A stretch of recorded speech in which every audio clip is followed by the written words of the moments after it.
Okay. દર વખત કરતાં આ વખતે પણ અમે હોળીની દુકાન કરી છે. એમાં ખજૂર, ધાણી, કોપરા, ચણા બધું કર્યું છે. પિચકારીની પણ દુકાન કરી છે. એમાં કલરો, ગુબ્બારા બધું મળે છે. દર વખત કરતાં આ વખતે મંદિરનો માહોલ વધારે જોવા મળે છે. ગામડાની પબ્લિક જે દર વખતે આવે છે એની કરતાં ઓછી આવે છે પબ્લિક. આ વખતે માલમાં ઘટાડો થયો છે. ખજૂરમાં, ટોપરામાં, ચણામાં બધામાં માલમાં ઘટાડો થયો છે. છતાં પણ પબ્લિક દેખાતી છે નહીં અને બહુ જ મંદિરનો માહોલ છે બધા. ઓકે. ડભોઈ નજીકમાં ડભોઈ ટાવર બજારમાં હોળીની તહેવાર આવી રહ્યો છે નજીકમાં, અને દર વર્ષ કરતાં આ વર્ષે વધારે મંદિરનો મોલ જોવા મળે છે.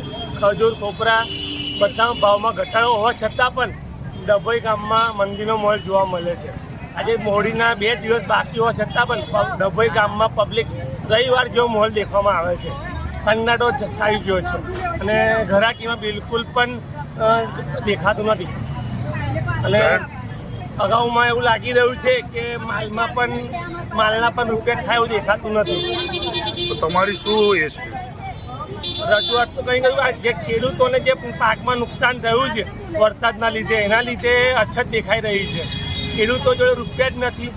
રૂપિયા તો વાપરશે, મંદિરો મોલ એના લીધે દેખાઈ રહ્યો છે.